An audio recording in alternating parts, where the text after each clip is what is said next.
اس میں آپ قرآن پاک کی سورہ بقرہ کی آیت نمبر 87 سے لے کر 89 تک کی تلاوت، ترجمہ اور تفسیر صراط الجنان سنیں گے۔ بسم اللہ الرحمن الرحیم۔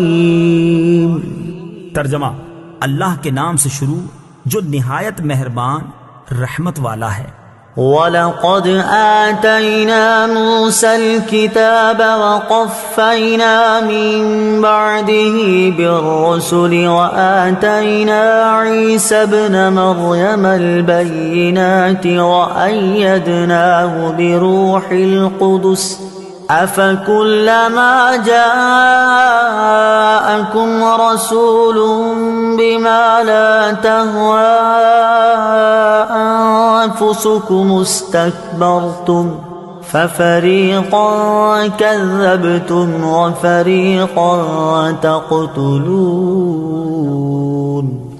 ترجمہ: اور بے شک ہم نے موسیٰ کو کتاب عطا کی اور اس کے بعد پے در پے رسول بھیجے، اور ہم نے عیسیٰ بن مریم کو کھلی نشانیاں عطا فرمائیں اور پاک روح کے ذریعے ان کی مدد کی۔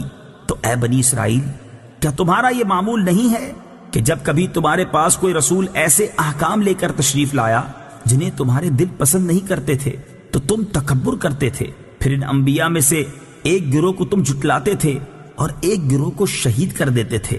وَلَقَدْ آتَيْنَا مُوسَى الْكِتَابَ، اور ہم نے موسیٰ کو کتاب دی۔ تفسیر صراط الجنان میں ہے، یہاں سے بنی اسرائیل کو دی گئی مزید نعمتیں بیان کی جا رہی ہیں۔ اس آیت میں کتاب سے توریت مراد ہے، جس میں اللہ تعالیٰ کے تمام عہد مذکور تھے۔ ان میں سب سے اہم عہد یہ تھے کہ ہر زمانے کے پیغمبروں کی اطاعت کرنا، ان پر ایمان لانا اور ان کی تعظیم و توقیر کرنا، جیسا کہ سورہ مائدہ آیت نمبر 21 میں مذکور ہے۔ وَقَفَّيْنَا مِن بَعْدِهِ بِالرُّسُلِ، اور اس کے بعد پے در پے رسول بھیجے۔ تفسیر صراط الجنان میں ہے، حضرت موسیٰ علیہ السلام کے زمانے سے حضرت عیسیٰ علیہ السلام تک متواتر انبیاء کرام علیہ السلام آتے رہے۔ ان کی تعداد 4000 بیان کی گئی ہے۔ یہ سب حضرات موسیٰ علیہ السلام کی شریعت کے محافظ اور اس کے احکام جاری کرنے والے تھے، اور چونکہ ہمارے آقا خاتم الانبیاء صلی اللہ تعالی علیہ وآلہ وسلم کے بعد نبوت کسی کو نہیں مل سکتی، اس لیے شریعت محمدیہ کی حفاظت و اشاعت کی خدمت علماء ربانی اور مجددین کو عطا ہوئی۔ آتینا عیسیٰ ابن مریم البینات، عیسیٰ بن مریم کو ہم نے نشانیاں دی۔ ان نشانیوں سے مراد حضرت عیسیٰ علیہ السلام کے معجزات ہیں، جیسے مردوں کو زندہ کرنا، اندھوں اور برس والوں کو صحت دینا، پرندوں کی صورتوں میں جان ڈال دینا، غیب کی خبریں دینا وغیرہ، جیسا کہ سورہ آل عمران کی آیت نمبر 49 میں ہے۔ وَأَيَّدْنَاهُ بِرُوحِ الْقُدُسِ، اور پاک روح کے ذریعے اس کی مدد کی۔ روح القدس سے حضرت جبریل امین علیہ السلام مراد ہیں کہ وہ روحانی ہیں اور ایسی وحی لاتے ہیں جس سے دلوں کو حیات یعنی زندگی ملتی ہے۔ حضرت جبرائیل علیہ السلام کو حضرت عیسیٰ علیہ نبینا علیہ السلام کے ساتھ رہنے کا حکم تھا۔ حضرت عیسیٰ کے آسمان پر اٹھائے جانے تک حضرت جبرائیل علیہ السلام سفر و حضر میں کبھی آپ سے جدا نہ ہوئے، اور حضرت جبرائیل کی تائید حضرت عیسیٰ علیہ السلام کی بہت بڑی فضیلت ہے۔ حضور سید المرسلین صلی اللہ تعالی علیہ وسلم کے صدقے میں آپ صلی اللہ تعالی علیہ وسلم کے بعض امتیوں کو بھی روح القدس کی تائید میسر ہوئی۔ چنانچہ بخاری ابو داؤد کی حدیث میں ہے کہ حضرت حسان رضی اللہ تعالیٰ عنہ کے لیے ممبر بچھایا جاتا اور وہ نعت شریف پڑھتے۔ حضور پرنور صلی اللہ تعالیٰ علیہ وسلم ان کے لیے دعا فرماتے، اللہم ایدہ بروح القدس، اے اللہ روح القدس کے ذریعے حسان کی مدد فرما۔ وَقَالُوا قُلُوبُنَا غُلْفٌ بَل لَّعَنَهُمُ اللَّهُ بِكُفْرِهِمْ فَقَلِيلًا مَّا يُؤْمِنُونَ۔ ترجمہ: اور یہودیوں نے کہا ہمارے دلوں پر پردے پڑے ہوئے ہیں، بلکہ اللہ نے ان کے کفر کی وجہ سے ان پر لعنت کر دی ہے، تو ان میں سے تھوڑے لوگ ہی ایمان لاتے ہیں۔ قلوبنا غلف، ہمارے دلوں پر پردے ہیں۔ یہودیوں نے مذاق اڑانے کے طور پر کہا تھا کہ ہمارے دلوں پر پردے پڑے ہوئے ہیں۔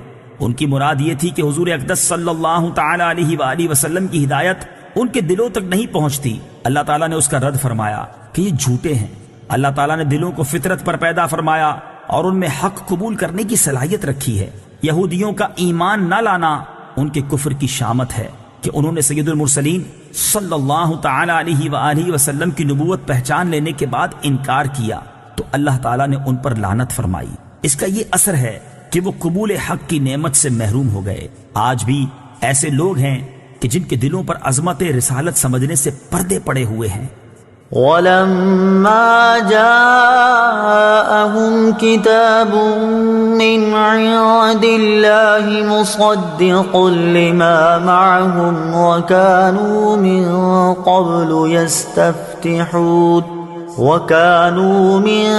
قَبْلُ يَسْتَفْتِحُونَ عَلَى الَّذِينَ كَفَرُوا فَلَمَّا جَاءَهُم مَّا عَرَفُوا كَفَرُوا بِهِ فَلَعْنَةُ اللَّهِ عَلَى الْكَافِرِينَ۔ ترجمہ: اور جب ان کے پاس اللہ کی وہ کتاب آئی جو ان کے پاس موجود کتاب کی تصدیق کرنے والی ہے، اور اس سے پہلے یہ اسی نبی کے وسیلے سے کافروں کے خلاف فتح مانگتے تھے، تو جب ان کے پاس وہ جانا پہچانا نبی تشریف لے آیا تو اس کے منکر ہو گئے، تو اللہ کی لعنت ہو انکار کرنے والوں پر۔ مصدقن، تصدیق کرنے والی۔ تفسیر صراط الجنان میں ہے قرآن پاک گزشتہ کتابوں کی تصدیق کرنے والی کتاب ہے کہ وہ کتابیں اللہ تعالیٰ کی طرف سے ہیں۔ نیز ان کتابوں نے قرآن کے نازل ہونے کی خبر دی تھی، قرآن کے آنے سے وہ خبریں سچی ہو گئی۔ ما عرفو، جانا پہچانا نبی۔ تفسیر صراط الجنان میں ہے شان نزول، امام الانبیاء صلی اللہ تعالی علیہ وآلہ وسلم کی تشریف آوری اور قرآن کریم کے نزول سے پہلے یہودی اپنی حاجات کے لیے حضور پرنور صلی اللہ تعالی علیہ وآلہ وسلم کے نام پاک کے وسیلے سے دعا کرتے اور کامیاب ہوتے تھے، اور اس طرح دعا کیا کرتے تھے: اللہم افتح علینا وانصرنا بالنبی الامی، یا رب ہمیں نبی امی کے صدقے میں فتح و نصرت عطا فرما۔ اس آیت میں یہودیوں کو وہ واقعات یاد دلائے جا رہے ہیں کہ پہلے تم ان کے نام کے طفیل دعائیں مانگتے تھے، اب جب وہ نبی تشریف لے آئے تو تم ان کے منکر ہو گئے۔